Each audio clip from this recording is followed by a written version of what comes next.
Industrial society and social changes, यानी Europe में किस तरह से इंडस्ट्रीज के कारण सोशल चेंजेज हुए, उसी के बारे में इस टॉपिक में डिस्कशंस दिया हुआ है। इंडस्ट्रीज के कारण जो है कई तरह के इकोनॉमिक और सोशल चेंजेस जो है यूरोप में देखने को मिल रहे थे।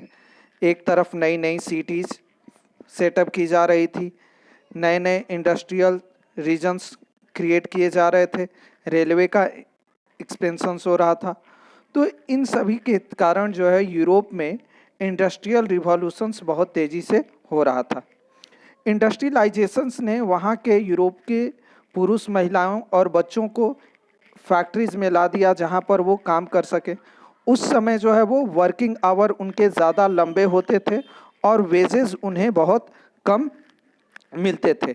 इसके कारण कभी कभी ऐसा भी होता था कि वर्कर्स जो है वो इसका विरोध भी करते थे। इंडस्ट्री जहां एक तरफ तेज़ी से ग्रोथ कर रही थी, वहीं दूसरी तरफ लोगों के लिए हाउसिंग और सैनिटेशंस की काफ़ी ज़्यादा प्रॉब्लम्स भी थी। लिबरल्स और रेडिकल्स ऐसे थे जो इस तरह के प्रॉब्लम्स को सॉल्व करने के लिए प्रयास कर रहे थे और इसी प्रॉब्लम्स के सॉल्यूशंस के दौरान उन्होंने यह भी देखा कि ज़्यादातर इंडस्ट्रियल जो ऑनर थे उनका कंट्रोल लिबरल्स और रेडिकल्स के ही हाथों में था। यानी आप यह कह सकते हैं कि 19th सेंचुरी के दौरान यूरोप में जो इंडस्ट्री ज़्यादातर थी उनके मालिकाना हक लिबरल्स और रेडिकल्स के पास था। यहाँ तक कि यह कई तरह से पैसों बना रहे थे, नए नए बिजनेस सेटअप कर रहे थे और इनके कारण जो है वो इकोनॉमिकल ग्रोथ जो है वो तेज़ी से हो रहा था। लोग इंडस्ट्रियल एक्टिविटीज़ के कारण एजुकेटेड भी होने लगे थे, क्योंकि फैक्ट्रीज़ में वर्क करने के लिए स्किल्ड लेबर की ज़रूरत होती थी और वो इसके लिए एजुकेशंस भी जो है वो एडॉप्ट करने लगे। जबकि बहुत सारे लेबर्स ऐसे थे और बहुत सारे लोग ऐसे भी थे जो यह चाहते थे कि यूरोप में जो भी बर्थ प्रिविलेजेस है उन बर्थ प्रिविलेजेस को समाप्त कर दिया जाए।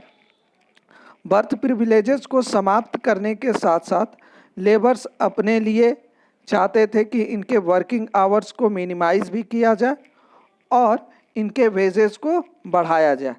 लेकिन प्रॉब्लम्स यह थी कि जो इंडस्ट्रियलिस्ट थे वो चाहते थे कि पुअर्स लोग हमेशा जो है वो पुअर व्यक्ति हमेशा लेबर का काम करते रहे और मनी इन्वेस्टमेंट यानी जो कैपिटल इन्वेस्टमेंट होता है उस पर किसी तरह का कोई भी रिस्ट्रिक्शंस ना हो। और ऐसा करने से ये होगा कि इकोनॉमिकल डेवलपमेंट तेज़ी से होगी और सबका ग्रोथ जो है वो बहुत तेज़ी से होगा। लिबरल्स और रेडिकल्स ग्रुप जो है 19th सेंचुरी में इसी तरह के चेंजेस चाहते थे, लेकिन कुछ नेशनलिस्ट, लिबरल्स और रेडिकल्स ऐसे भी थे जिनका मानना था कि इस तरह के सिस्टम्स को समाप्त करके नई रिवॉल्यूशंस जो है वो स्टार्ट होनी चाहिए और उस रिवॉल्यूशंस का इम्पैक्ट ऐसा होना चाहिए कि यूरोप में उस तरह की गवर्नमेंट सेटअप की जा सके जो 1815 में नेपोलियन के बाद जो है यूरोप में सेटअप हुई थी। यानी वहाँ की मोनार्कियल गवर्नमेंट को हटाकर एक नेशनलिस्ट और एक डेमोक्रेटिक गवर्नमेंट जो है वो सेटअप किया जाना चाहिए।